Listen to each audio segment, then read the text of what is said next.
इस लेक्चर में हम रे ऑप्टिक्स की वैलिडिटी के बारे में बात करेंगे।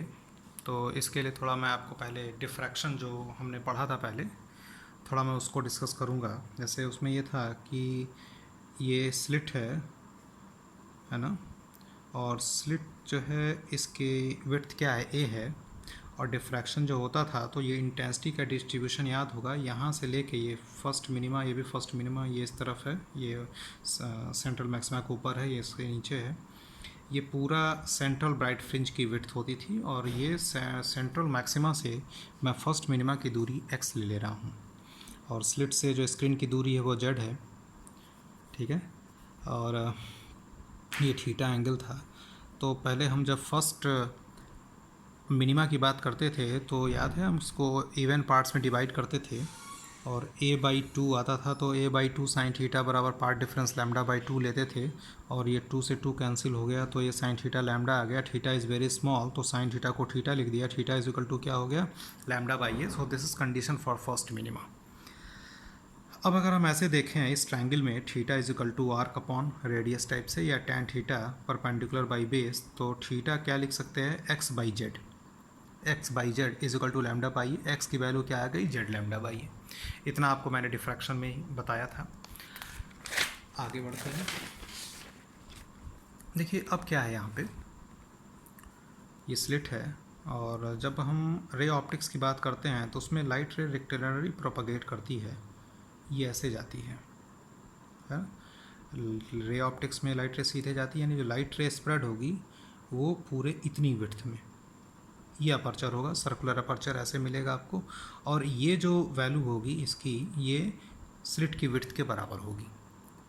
तो x is equal to a, x की वैल्यू z λ/a अपने पीछे निकाला था, इज इक्वल टू ए हो जाएगा। तो z की वैल्यू क्या आ गई, a²/λ, ठीक है ना।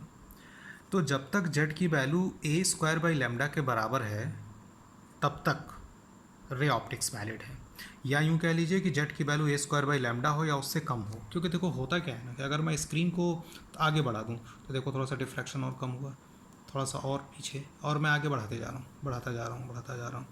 अब यहाँ तक देखिए, जब आया यहाँ तक आया तो यहाँ तक केवल रे ऑप्टिक्स ही दिख रहा है, क्योंकि डिफ्रैक्शन तो यहाँ तक दिख नहीं रहा है कोई, ठीक है ना। और जैसे आप इससे आगे बढ़ेंगे, आप देख रहे हैं ना कि वेव ऑप्टिक्स जो है ये ज़्यादा प्रोमिनेंट है, लेकिन इसके पहले रे ऑप्टिक्स जो है ये प्रोमिनेंट है। तो ये जो डिस्टेंस जेड होती है इसी को हम बोलते हैं फ्रेजनल डिस्टेंस। तो हम ये कह सकते हैं कि Fresnel distance is that distance, Fresnel distance is that distance up to which image formation is according to principle of ray optics, and after this wave optics takes over, ठीक है ना। तो ये थोड़ा सा जानना ज़रूरी था कि कहाँ तक रे ऑप्टिक्स वैलिड होता है और उस कहाँ पे वेव ऑप्टिक्स की शुरुआत हो जाती है। तो ये z is equal to a²/λ, simple जान लीजिएगा।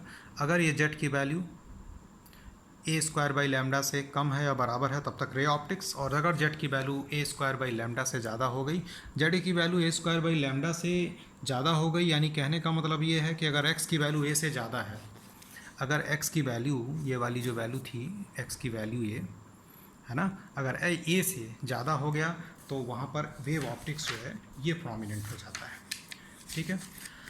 अब एक छोटा सा क्वेश्चन है इस पर, आपके वैलिडिटी ऑफ रे ऑप्टिक्स पे, सुन लीजिए ध्यान से। उसको लिखा है, for what distance is ray optics a good approximation when plane light wave is incident on a circular aperture of width 2 mm having wavelength 600 nanometre.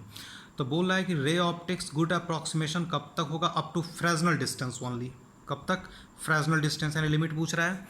तो हम लैम्डा की वैल्यू दिया है, ए की वैल्यू दिया है, तो फ्रेजनल डिस्टेंस निकाल लीजिए, क्या होगा, a²/λ, ए की वैल्यू रख लेना, लैम्डा की वैल्यू रख लो 6.7 मीटर, यानी जेड की वैल्यू 6.7 मीटर तक जब तक है या उससे कम है तब तक रे ऑप्टिक्स वैलिड है, रे ऑप्टिक्स प्रोमिनेंट है। और जब जेड की वैल्यू 6.7 मीटर से ज़्यादा हो जाएगी तो वेव ऑप्टिक्स प्रोमिनेंट हो जाएगा, ठीक है। ये आपका पूरा वेव ऑप्टिक्स का टॉपिक ख़त्म हो गया।